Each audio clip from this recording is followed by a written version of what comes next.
Hello, and welcome to episode 57. Today's topic, lightsabers. Now, I collect all sorts of Star Wars things, but my favorite are the ships and the weapons. Okay, well, let's start with the Master Replica's Force Effects lightsaber. Now, this was the first one I bought, and it was the Anakin lightsaber. It was absolutely amazing. I don't know if you remember when these came out, but they were, cutting edge. They were absolutely the most phenomenal things out there that you could buy. And I was totally thrilled to have it. Now, the sounds were awesome, and the way that it lit up was fantastic. You actually had a lightsaber that lit up. That was fantastic. I loved this saber until I bought the Episode 5 Darth Vader lightsaber. So Master Replicas dumped the first generation sabers for a sleeker, better second generation batch. Now, rather than glowing ink paper like they had on the Anakin saber that you saw, the new sabers had LED sets of lights. I think they had 4 sets that go up the blade. So when you light it up, it goes up the blade, it comes down the blade rather than just popping on and fading out. Now, these new sabers were a little bit shorter and a little bit thinner, making them the perfect balance of style and usability. They also used better sound chips, which really made quite a bit of difference.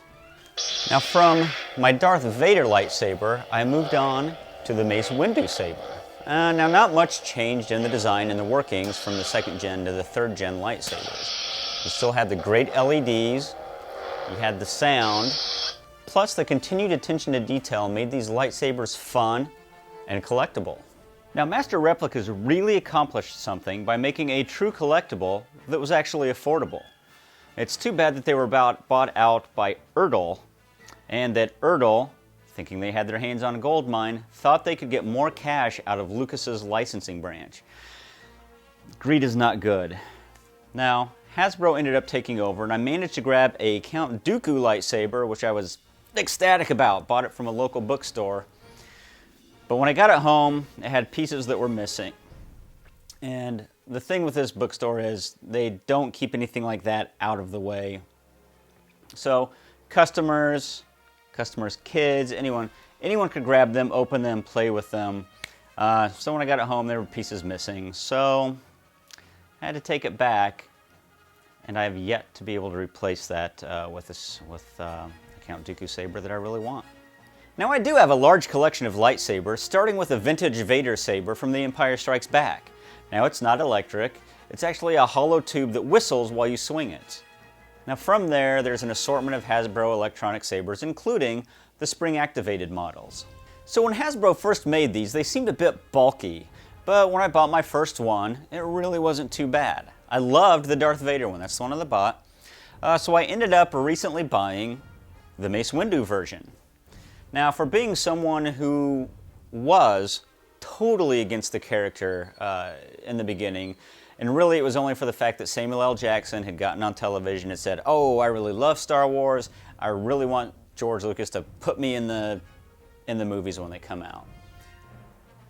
Yeah, I mean, I like Sam Jackson. That really kind of like cheesed me off a little bit because, we're all big fans, but we're not famous, so there was no hope for us. But that's okay. Like I said, it was in the beginning. Now, I have ended up with a ton of Mace Windu stuff. And the spring-loaded lightsaber is among those. Now, with this saber, it jumps to life at the touch of a button. It's got good sound chips, and the sensors really make these shine. Now, Hasbro reimagined their electronic lightsabers by putting out a new line with the Clone Wars. Now, they redesigned them and changed them a little bit for the better. Now, I have all of these that were released from before, all the way from the 1997 versions where you had Darth Vader and Return of the Jedi Luke Skywalker lightsaber, all the way up through the last ones that they put out. Not the dual, I don't have those, but I've bought them all the way through. Now, what they've done with these new ones, they've made them Very impressive. Most impressive. So now they are much thinner and more like their actual real counterparts. It's a great size to grab hold of, and they're a really good representation.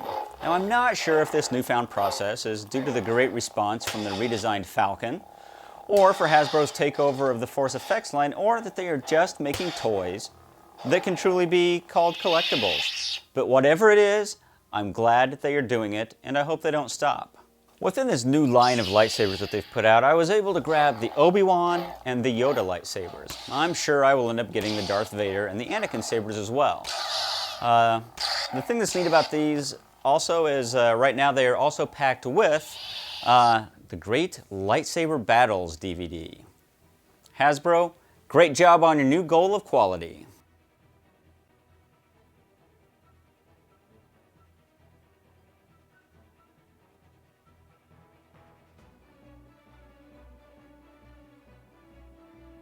Now, I also picked up a couple radio-controlled items the other day.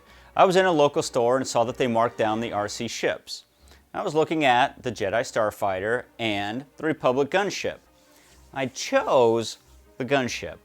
Now, these are based on air hogs and other indoor flyers with, soft foam body and plastic blades that work rather well, especially for a total novice.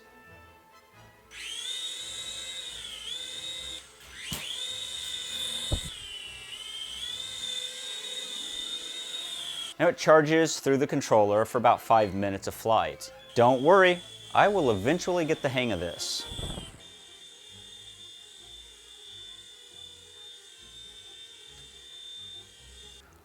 So the reason I did not get both chips is because of the radio-controlled R2-D2 was also on sale. Now I have the smaller version, the 3/4 figure version, which is cool, but the bigger one is just so, well, bigger. Now size does matter, and it doesn't matter what Yoda says. This droid rolls merrily along and can turn while in reverse. There's also a button for just sound effects. I think the remote looks a lot like the communicator that 3PO turns off and forgets about on the Death Star. It also kind of looks like the apparatus they use for the restraining bolts. Now staying with ships, sort of, since I did make the little detour with R2-D2, I was also able to get the V-19 Torrent starfighter because it was also on sale. This was a ship that I missed its first time around. It features firing blaster cannons, opening cockpit, rotating side airfoils, and the ability to have the center airfoil in the top or the bottom position. Now, these made their debut in the Battle of Geonosis. The Republic's fighter is used to great effectiveness in the Battle of Munilinst, as Anakin commands a space battle leading clone-piloted V-19s against droid starfighters. I was also able to finally score a Clone Wars Commander Cody. I had been without this version and was always looking for one. Cody, leader of the 212th Attack Battalion, serves under Obi-Wan. He is one of the clones to receive advanced training with ARC Trooper Alpha. Cody is a great soldier until, of course, Order 66. He's still a great soldier, but now for the wrong side as he follows Palpatine's orders. This figure features a ball and socket joints, firing heavy blaster rifle, and the standard issue blaster rifle. Well, that looks like a wrap for this episode. I would have loved to have shown all of my lightsabers, but it's all still in storage. So until next time, remember this: the sun never sets on those who ride into it. Peace.